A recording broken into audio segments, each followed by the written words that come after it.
ഇന്ന് നമ്മൾ രാവിലെ തന്നെ പോകുന്നത് ഒരു ബർത്ത്ഡേ ഷൂട്ടിനാണ്. അതും ഒരു ലോ ബഡ്ജറ്റ് ഫോട്ടോഷൂട്ടാണ്. ആദ്യം നമ്മൾ ഡെക്കറേഷനുള്ള സാധനങ്ങൾ വാങ്ങാനാണ് പോയത്. എന്റെ കയ്യിൽ നടുവിലുള്ള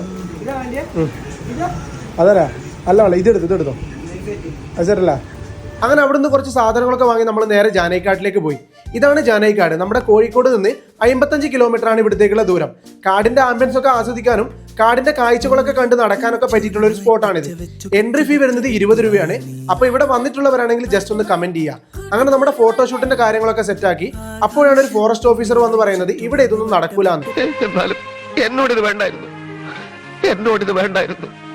അങ്ങനെ നമ്മൾ വണ്ടി എടുത്ത് അടുത്ത സ്പോട്ടിലേക്ക് വിട്ടു. ഇതാണ് നമ്മുടെ മീൻതുള്ളിപ്പാറ. ജാനൈക്കാടിന്റെ അടുത്ത് തന്നെയാണ്.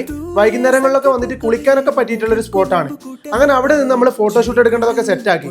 അപ്പോഴാണ് നമ്മുടെ ബർത്ത്ഡേകൾ ഇരുന്ന് കരയിൽ തുടങ്ങി. പിന്നെ ഫോട്ടോ എടുക്കാനൊന്നും മര്യാദയ്ക്ക് നിന്നില്ല. ഒടുവിൽ ഐസ്ക്രീം ഒക്കെ വാങ്ങിച്ചു കൊടുക്കാന്ന് പറഞ്ഞപ്പോൾ 1-2 ഫോട്ടോസൊക്കെ എടുക്കാൻ സമ്മതിച്ചു. അങ്ങനെയുള്ള ഫോട്ടോസൊക്കെ വെച്ച് നമ്മൾ നേരെ വീട്ടിലേക്ക് പോയി. അപ്പോഴേക്കും നമ്മുടെ ചേച്ചി ചിക്കു ഷേക്കും പപ്സൊക്കെ റെഡിയാക്കിയിട്ടുണ്ടായിരുന്നു. അങ്ങനെ അതും കഴിച്ച് ഞാൻ നേരെ വീട്ടിലേക്ക് വിട്ടു. അപ്പോഴാണ് എൻ്റെ ഫ്രണ്ട്സ് വന്ന് വിളിക്കുന്നത് ഞങ്ങളൊക്കെ ഇവിടെ എത്തി, വേഗം വാ എന്ന്. ഇന്ന് നമ്മുടെ ലാലേട്ടൻ്റെ തുടർ റിലീസാണ്. അത് കാണേണ്ടിയിട്ടാണ് ഞാൻ ഇന്ന് പോകുന്നത്. അങ്ങനെ അവിടെ എത്തി നമ്മളെല്ലാവരും കൂടി നേരെ തിയേറ്ററിലേക്ക് പോയി. നമ്മുടെ മൂവി തുടങ്ങി.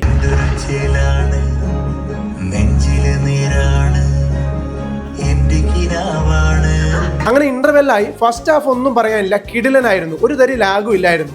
അങ്ങനെ നമ്മൾ കുറച്ച് ചിപ്സ് ഒക്കെ വാങ്ങി നേരെ വിട്ടു. അങ്ങനെ നമ്മുടെ സെക്കൻഡ് ഹാഫ് തുടങ്ങി. അങ്ങനെ നമ്മുടെ മൂവി കഴിഞ്ഞു. ഒന്നും പറയാനില്ല, നമ്മുടെ ലാലേട്ടൻ ഈസ് ബാക്ക്. തരുൺ മൂർത്തിയുടെ കിടിലൻ ഡയറക്ഷനും അതേപോലെ തന്നെ ജെയ്ക്സ് ബിജോയുടെ തകർപ്പൻ മ്യൂസിക്കും ഒറ്റ വാക്കിൽ പറഞ്ഞാൽ ഒരു 1.5 പടം തന്നെ. നമ്മുടെ പഴയ ലാലേട്ടന്റെ എല്ലാ പെർഫോമൻസും ഇതിൽ കാണാൻ കഴിയും. അത്രയ്ക്ക് കിടിലനായിരുന്നു. അപ്പൊ ഇതുവരെ ഈ മൂവി കണ്ടിട്ടില്ലെങ്കിൽ എല്ലാവരും തിയേറ്ററിൽ പോയി കാണാൻ ശ്രമിക്കുക.